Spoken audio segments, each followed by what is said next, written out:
Okay, so I'm sad to see basketball go because this is where it kind of ends, at least for me personally. I'm not a huge baseball fan. I know you guys enjoy the America's pastime there, but at this point in time, I kind of shift over to spring football, and we'll start off with Iowa. And Chuck, you want to give us some thoughts on what you've heard coming out of spring practice for Iowa? Is it Canzeri or Canzeri, or how does it? It's my leg. You'll be able to read it in the crime beat in a couple weeks. Angry Iowa running back hating God strikes again. Yes. And there you go. I think more importantly is what's his name? Number 3. Was he? Can't even think of his name now because number 3 is the dude Iowa running back that left a couple years ago. Rager? Yeah, he got in trouble and that was exciting. No, again? Yeah, he's got restraining order against him. He wallpapers his bathroom with the crime beat. No, you guys are having some tough luck there. I mean, we had this talk around recruiting day. 5 in a row. We had this talk around right around recruiting day where we talked about what Barkley Hill did to Iowa State.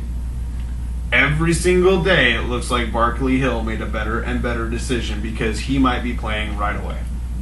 I would think so. Him and Greg Garman. I mean, nothing against the guys up front right now for Iowa, but yeah, I'll go with the freshman.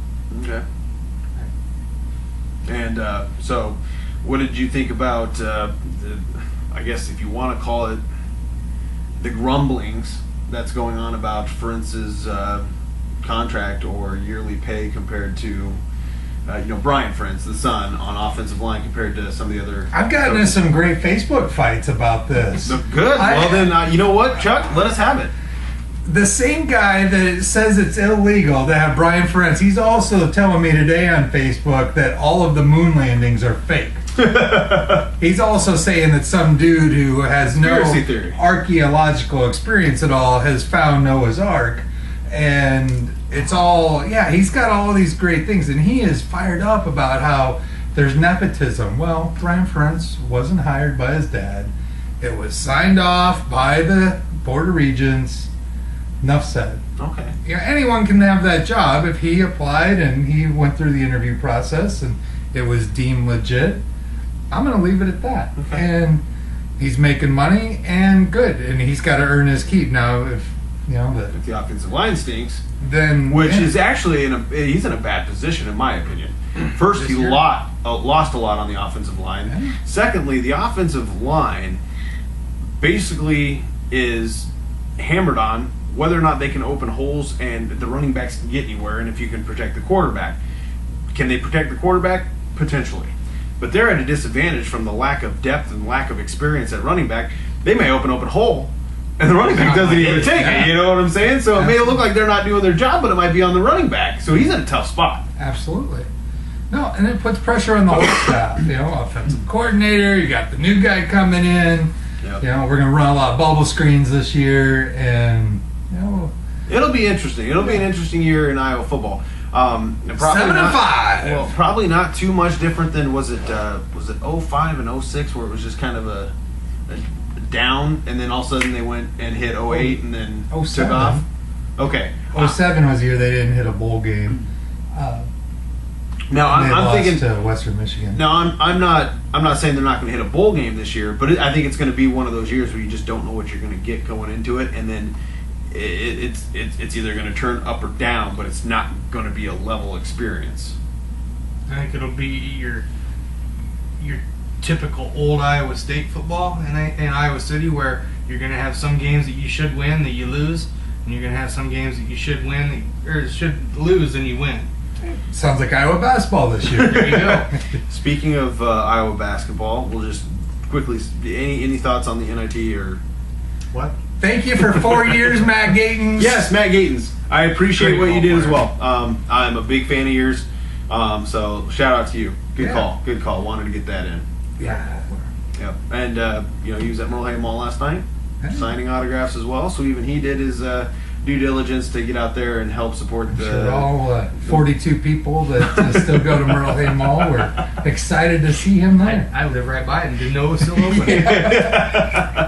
So, all right. So on the Iowa State side, since we've got you here, Nate, let's hear some thoughts from you on how you think the football season is going to play out. Maybe from what you've heard, or what you want to see from our clones this year. I don't want to see Steele Jans starting at quarterback. I don't think he deserved it. I don't think he should have played in the bowl game. I'm not a coach. I'm scared starting the season with Tulsa. They consistently have a pretty good ball team. I don't know if this is going to be a rebuilding year. I just think this is something we paid them a few years back to come up to Ames. It'll be interesting. I think we'll do decent. I don't think we'll go past last year, but I can see a 6-6 season again. Okay. Well, I mean, okay. I'd be happy with another 6-6 season. That's. I'm being a Cyclone fan. I'm getting to the point now where 6-6 isn't good enough, though. No, I completely agree there too, and I don't think that's what Paul Rhodes is going to stay at. I agree. He's getting his players in there. We had a class this year that has been more athletic than any class, and we talked about this on the recruiting show. Chuck, we've got a class that is Big 12 athletes finally. So some of these athletes are going to come in. We're beat up on wide receiver right now. We've got a bunch of key players on defense out like Jeremy Reeves. Obviously, our defense goes as far as Jake Knott goes in a lot of ways.